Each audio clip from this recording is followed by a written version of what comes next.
오늘은 생태 중심주의 자연관에 대해서 같이 알아보도록 하겠습니다. 생태계 안에는 여러 존재들이 있죠.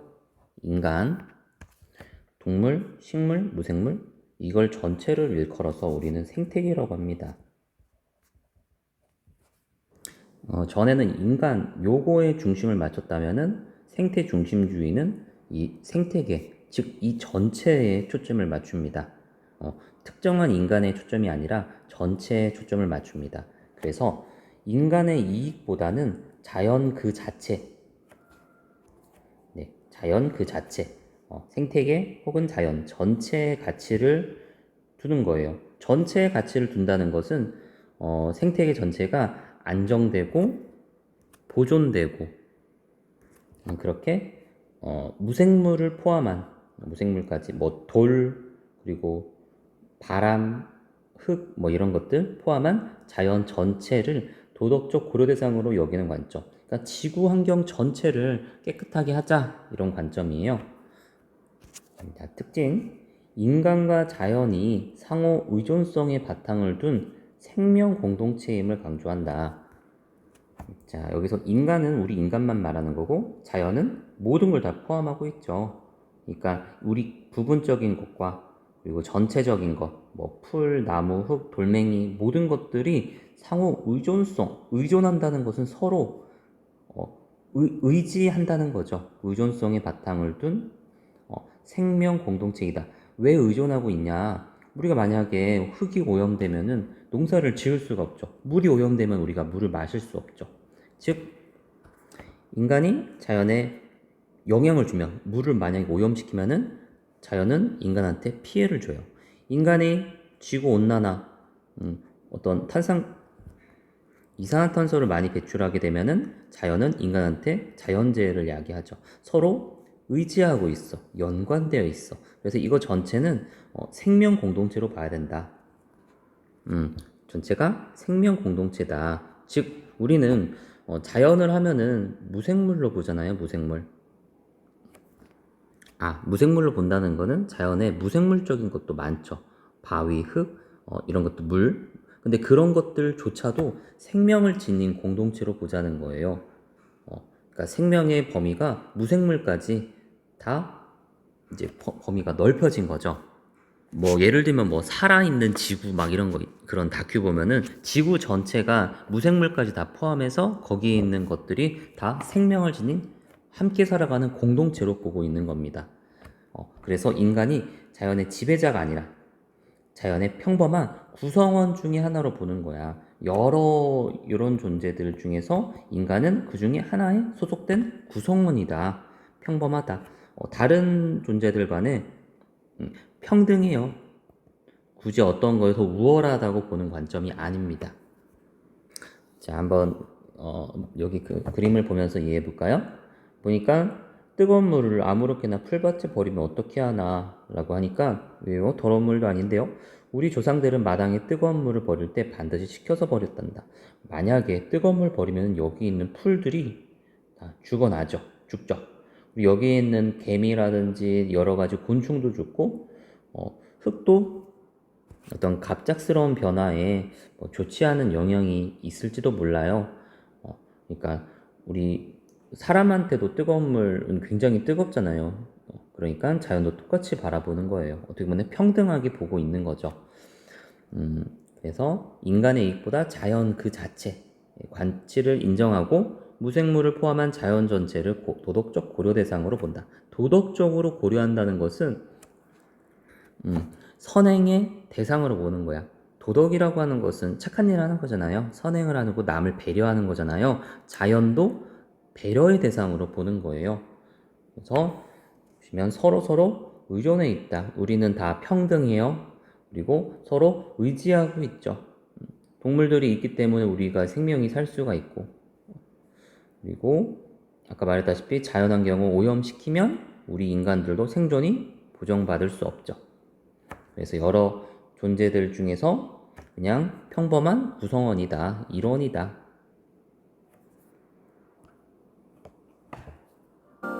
동서양의 아이들에게 자기가 살고 있는 집을 그려보라고 했다.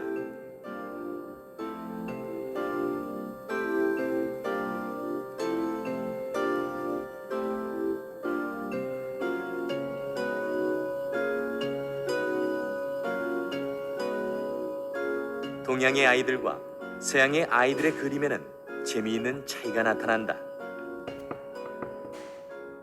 서양의 아이들은 자신이 실제로 보는 눈높이로 그림을 그린다. 그러나 동양 아이들은 하늘에서 내려다보는 듯한 그림을 그린다. In East Asian society, it seems to be natural to see you. You take, inside person's point of 그러니까 view. 서양은 You are going to observe 개인 this 인간 world 한 명의 from your 관점으로 eyes. 자연을 Okay, you are 바라보게 돼요. always the center, but 인간 yourself is 중심주의의 not 관점을 visible. 그대로 갖고 Okay? 있죠. So everything occurs to you is just come in front of your eyes, and you cannot see yourself. Whereas East Asian society, 그러니까 자신도 배경의 you 일부로 can 본다는 거는 even contextualize 자연 yourself. 전체의 Okay, 일부 if you take 구성원으로서만 outsider's 보는 point of 거예요. view, you are 그러니까 also in the part of the group, 시야가 part of the society. 전체 When 세계 you take a 관점에서 look 보여요. East Asian painting, 보시면은 정말 이게 전체 마치 하늘에 신이 있다면은 신 전체의 관점에서 아래를 모두가 평등하게 바라보고 있죠. 나무가 인간이나 똑같아요. 평등한 구성원에 불과해요. 인간이 더 부각돼서 그림에 드러난 것이 아니죠. 여러 가지 무생물과 생명들이 하나 어울려가는 생명 공동체적인 시각, 즉 생태 중심주의는 동양 사상에서 깃들어 있다. 또 요 그림도 마찬가지죠. 인간의 모습이 아예 나오지가 않아요. 그러니까 인간을 더 중심으로 두는 서양 사상과 달리 모든 자연 만물이 평등한 공동체 구성원으로 보고 있는 거죠. 근데 뭐 이거 같은 경우 서양화예요. 한 사람의 관점에서 여기를 바라보고 있죠. 우리가 마치 내가 여기 서 있을 때 이거 세상을 바라보는 것처럼 한 명의 인간 중심으로 세상을 바라보고 있죠. 이것도 한 명의 사람 관점에서 세계를 바라보고 있는 거예요. 그러니까 내 눈앞에서는 이 나무가 가까우니까 굉장히 크게 보이고 저쪽 나무는 멀리 있으니까 굉장히 작아 보이죠. 그러니까 내 기준으로 바라보는 거예요. 방금 봤던 동양화랑 다르죠? 여기는 나무 크기가 비슷해요. 조금 여긴 크게 보이지만은 전반적으로 비슷비슷. 서양의 원근법이 그렇게 크게 적용이 안 돼요. 이 그림도 마찬가지고. 자, 다시 학습지로 돌아와서 한계를 볼게요. 생태 공동체에서는 개별 생명체의 가치보다 우선시하기 때문에 잘못하면 환경 파시즘으로 흐를 가능성이 있다. 요거는 조금 이따가 설명하고 인간과 자연의 공존을 모색하는 새로운 관점을 제시한다. 그렇죠. 오늘날의 환경 문제를 해결하기 위한 실마리를 제공하고 있다. 일단 환경 파시즘의 정의부터 보겠습니다.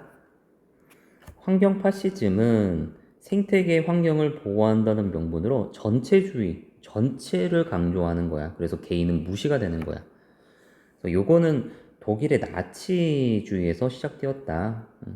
나치 정권은 환경을 보호하기 위한 다양한 법률을 제정했는데 일단 나치라는 것은 국가를 굉장히 강조하는 전체주의의 대표적인 사례죠. 그런 것처럼 국가 자연보호법을 만들었어. 그래서 야생동물과 서식 환경을 보호하라고 했어. 그런데 전체를 안정을 보호하기 위해서 그 전체에 해악을 끼치는 특정한 인종들이 막 몰아내자는, 심지어 없애자는 이런 거에 근거가 된 거예요. 유태인이 학살이 정당하다. 왜냐하면 유태인은 환경이 오염 이런 걸 야기하기 때문에, 그리고 깨끗한 민족, 자기네 게르만 민족은 깨끗한 민족이기 때문에 보호를 받아야 된다. 이런 식으로 가는 게 환경 파시즘이라고 할 수 있어요. 또 다른 의미에서 극단적 중심주의로 해석이 돼요. 그러니까 뭐냐면은 생태 중심주의는 전체가 하나다. 전체가 하나라는 걸 강조하면은 개개인의 인간의 입장은 무시가 되는 거거든요. 그러니까 만약에 인간이 개발을 하려고 해요. 그러면 전체 안정, 환경 보호가 더 우선시기 때문에 어떠한 종류도 개발도 하지 말자.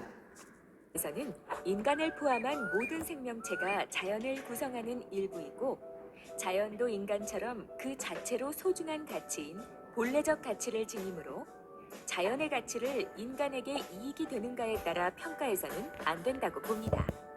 자, 그러니까 환경을 강조하다 보니까 공사하는 것 자체를 막을 수 있는 근거가 되는 게 환경 파시즘이에요. 어떠한 개발도 허용하지 않는 거. 그래서 인간 중심주의 관점에서는 좀 너무 인간이 양보하는 거 아니냐 이런 식으로 비판할 수 있겠죠.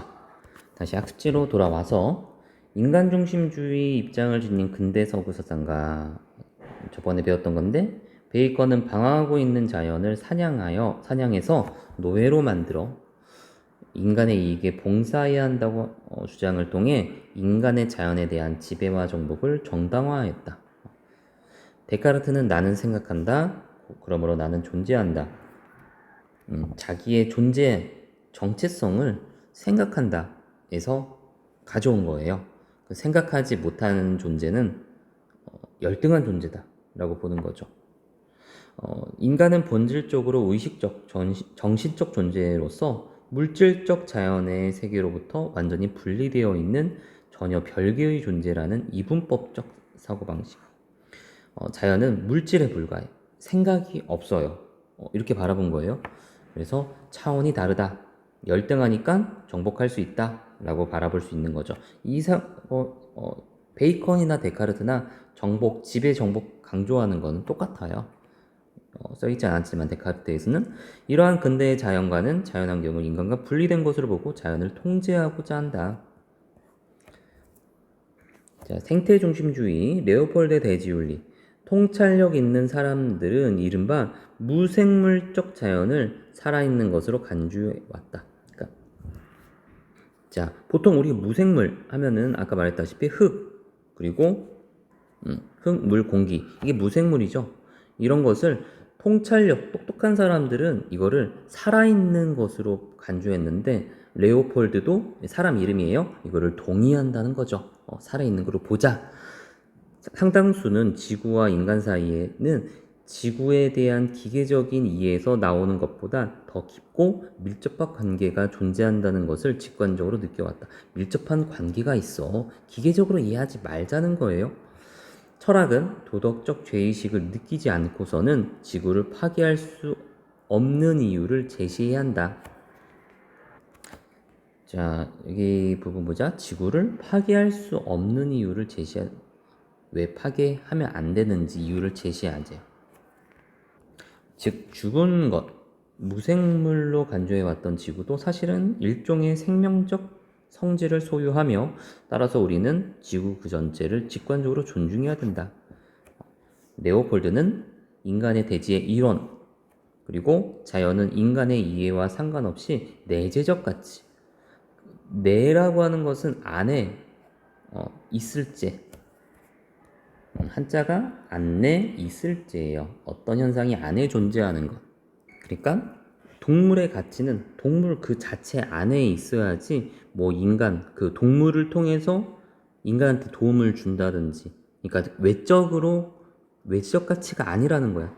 동물이 쓸모가 없더라도 그것은 가치가 있어요. 벌레 있죠. 벌레는 인간한테 여러분 별로 안 좋아할 수 있죠. 근데 그렇다고 해서 벌레의 가치가 떨어지는 거 아니야.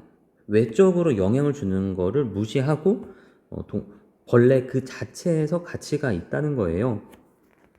그게 바로 내재적 가치야. 토양, 물, 동식물, 인간까지 포함하는 생태계 전체를 도덕 공동체의 범위에 포함해야 된다. 자, 문제 같이 풀어볼게요. 인간 중심주의는 인간을 다른 존재와 구분되는 유일하고 우월한 존재로 본다. 인간 중심주의. 생태 중심주의는 자연의 내재적 가치를 강조한다. 아까 내재적 가치. 반대말은 외재적 가치, 그리고 수단적 가치가 되겠죠. 반대말은 인간 중심주의는 인간이 자연으로부터 독립된 우월한 지배자가 아니라 자연의 한 구성원임을 강조한다. 이거는 생태 중심주의죠. 그래서 틀린 말. 생태 중심주의는 자연이 인간에게 주는 유용성과 관계없이 그 자체로 존중받는 가치가 있다. 맞습니다. 이거는 식물은 동물을 위해 생존을 위해 존재하고 동물은 인간의 생존을 위해 존재한다. 이거 인간 중심 아리스토텔레스죠? 그리고 우리는 자연의 주인이자 소유자가 될 수 있다. 인간은 정신을 소유한 존엄한 존재지만 자연은 의식이 없는 물질이다. 정신과 물질 대비한 거는 데카르트죠. 이거 위는 아리스토텔레스 인간 중심주의. 돌아보던 산림감독원. 자, 레오폴드 돼지 이 영상을 보고 그는 늑대를 말아가도록 발견하고 하겠습니다. 사냥을 시작합니다.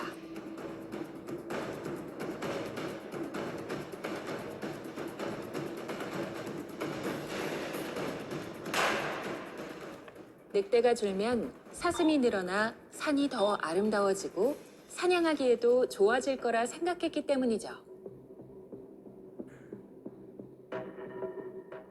그러나 그는 산에서 죽어가는 늑대를 보며 몰랐던 사실을 깨닫게 됩니다.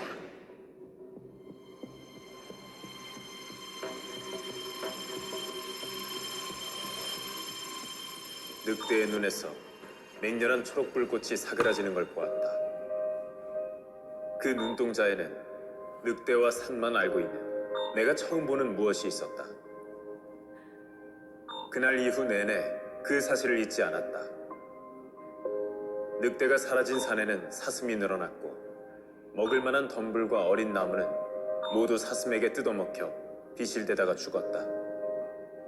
산은 수십 년이 흘러도 복원되지 않을지도 모른다. 우리는 산처럼 생각하는 법을 배우지 못했기 때문이다. 자, 레오폴드가 한 말인데, 그러니까 늑대가 알고 있는 게 뭐였을까요? 그러니까 늑대는 전체 산에서의 그 생태계 균형이라는 걸 알고 있었어. 자기가 사슴을 먹고 해야지 그것도 자기 역할이고, 그래서 산의 어떤 생태계 조화가 이루어진다는 것을 알고 있는데, 인간이 그거를 깨버린 거야. 산처럼 생각하는 것은 일부 개체 관점에서 보는 것이 아니라 전체 조화의 관점에서 보자는 거야. 그것이 이제 레오폴드가 주장하는 거죠.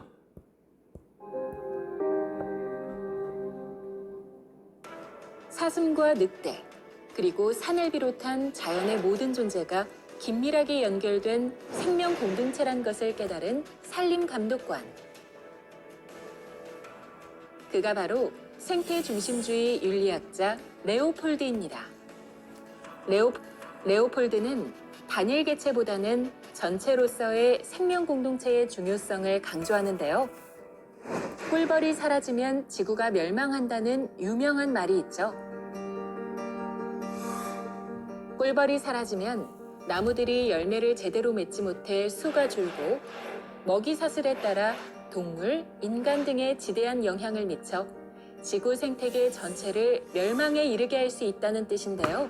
개체보다 전체의 레오폴드는 관계를 균형 강조하는 잡힌 겁니다. 먹이 사슬의 중요성을 강조하며 토양, 물 등이 군집해 있는 대지도 도덕 공동체의 범위에 포함되어야 한다는 대지 윤리를 주장합니다. 네, 이제 아까 말했다시피 도덕은 배려의 대상이라고 했죠. 그러니까 땅도 오염시키면 안 되고 물도 오염시키면 안 돼. 우리는 모두 하나의 공동체고 내가 쟤한테 영향을 주면 쟤도 나한테 영향을 주거든요. 상호 의존적이거든요. 레오폴드의 대지란 단순한 토양이 아닙니다. 모든 생명이 연결되어 흐르는 에너지의 원천이자 사랑과 존중의 대상입니다. 그는 인간 역시 동식물, 물, 바위, 공기 등과 함께 거대한 대지 공동체의 평범한 구성원에 불과하며 모든 존재는 평등하다고 보았죠.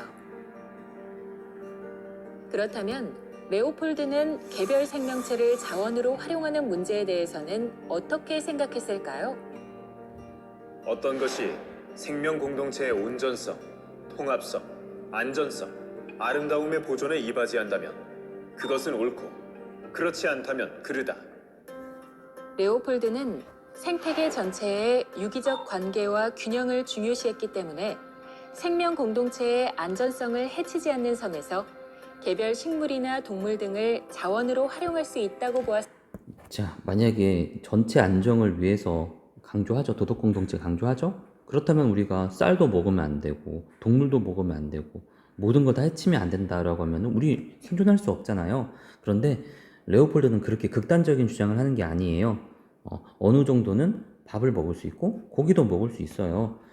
개별 식물이나 동물 등을 자원으로 활용할 수 있어요. 문제는 균형을 깨트리지는 말라는 거죠.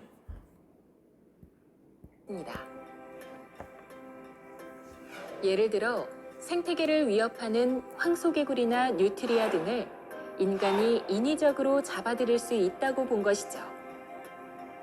즉, 생태계 전체를 위해서라면 생태계 지식을 바탕으로 진행한다는 전제하에서 인간이 어느 정도 개입할 수 있다고 생각했습니다. 방금 말한 거 기억하겠어요? 황소개구리 있죠? 황소개구리가 너무 생태계를 파괴해요. 균형을 깨버려요. 다 모든 걸 잡아먹으니까.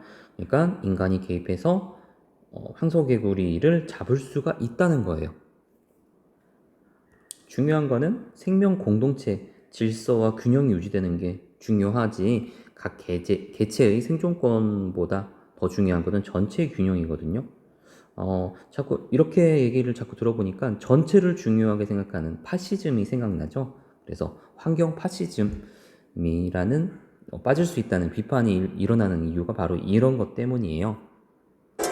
이런 그의 사상은 비판을 받기도 하는데요. 생태계 전체의 선을 위해 개별 구성원을 희생시킬 수 있는 환경 파시즘으로 흐를 우려가 있기 때문입니다. 그러나 레오폴드의 대지윤리는 전일론 관점에서 생태계를 포괄적으로 바라볼 수 있는 시각을 전체가 제공해 하나로 보는 오늘날의 거예요. 환경오염 문제 해결에 큰 도움을 준다는 것에 그 의의가 있습니다. 우리는 모두 안전, 번영, 평안, 긴 수명, 무탈함을 위해 애쓴다. 사슴은 유연한 다리로, 소치는 사람은 덫과 독약으로, 정치인은 펜으로, 우리 대부분은 기계와 투표, 돈으로. 그러나 이 모든 것이 도착하는 지점은 같다. 바로 우리 시대의 평화다. 전체 평화를 위해 애쓰는 사람, 그게 레오폴드입니다. 네, 오늘까지 여기까지 하겠습니다. 수고하셨습니다.